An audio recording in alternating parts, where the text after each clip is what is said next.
1 декември стапуваат на сила нови правила на Народната банка, кои ќе им овозможат на граѓаните полесно да купат свој прв дом. За купување прв стан, сопственото учество се намалува од 15% на 10%, а останатиот износ може да се финансира преку кредит. За стан од 100.000 евра, тоа значи дека граѓанинот ќе треба да обезбеди 10.000 евра, а банката ќе покрие 90.000.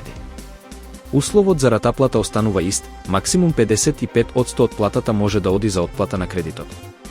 За втор стан, условите ќе бидат построги, најмалку 25% сопствено учество и најмногу 50% од платата за месечна рата.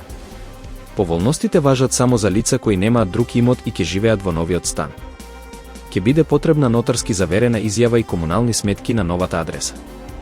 Во случај на измама, банката има право да ги промени условите на кредитот. Гувернерот Трајко Славески најави и пониски камати за прв стан, пониски за 0,5 до 0,75% поени, што може да донесе значителни заштеди. Тој очекува мерката да придонесе за стабилизирање на цените на становите и намалување на инфлацијата, која во август беше 4,4%, а се очекува да се врати на околу 2% во наредните години. Денес се навршуваат точно 6 месеци од трагедијата во дискотеката Пулс во Кочани, во која животот го загубија 62 млади лица. Во знак на сеќавање, родителите на жртвите организираат марш за ангелите, символичен чин на тагување и барање правда. Маршот ќе започне во 15 часови и 35 минути од паркот на Револуцијата и ќе се движи повеќе во становената рута, општинската зграда, управата за јавни приходи, полицијата, судот и обвинителството, пошто ќе заврши повторно во паркот. Родителите и граѓаните бараат одговорност и побрзо расветлување на случајот. Трагедијата остави длабоки последици во целата заедница, која денес повторно ќе се обедини во болката и споменот.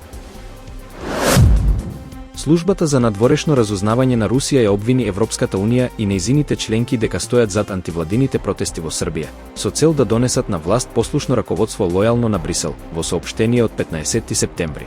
Службата за надворешно разузнавање тврди дека протестите, особено со учество на млади, се резултат на субверзивни активности на Западот, но не нуди конкретни докази за ваквите обвинувања.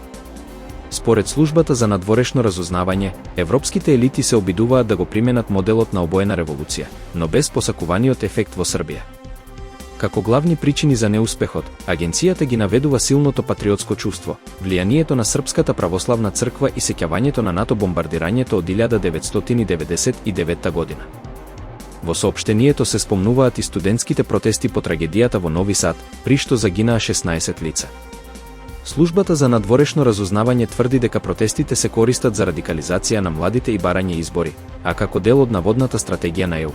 Се посочуваат и неколку српски независни медиуми и невладини организации кои наводно добиваат поддршка од Брисел. Шпанскиот премиер Педро Санчес повика Израел да биде исклучен од сите меѓународни спортски надпреварувања, споредувајќи ја ситуацијата со санкциите кон Русија поради нападот врз Украина. Во обраќање до членовите на неговата социјалистичка партија, тој изјави дека додека трае варварството во Газа, Израел не треба да учествува во светски спортски настани.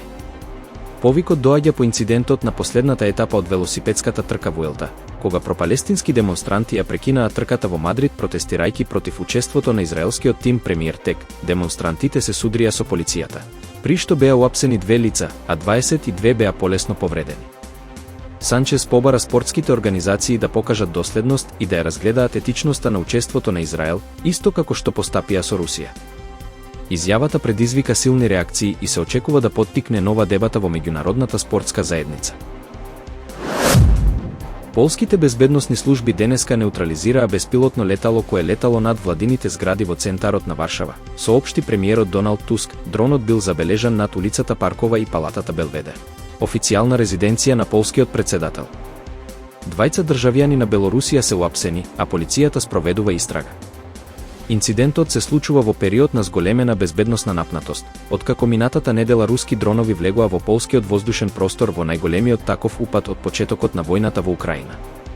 Западни воени авиони тогаш ги соборија леталата, што предизвика загриженост во регионот. Улицата Паркова е дел од зона со строга забрана за летови со дронови. Нарушувањето на оваа забрана е кривично дело и може да се казни со затвор до 5 години. Премиерот Туск изјави дека Полска е најблиску до отворен конфликт од Втората светска војна.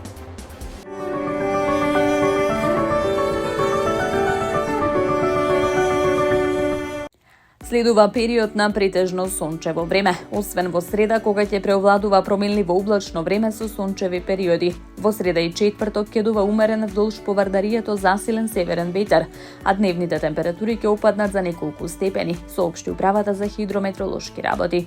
Времето утре ќе биде сончево. Минималната температура ќе биде во интервал од 8 до 16, а максималната ќе достигне од 25 до 33 степени. Во Скопје минималната температура ќе се спушти до 14, а максималната ќе достигне до 33 степени.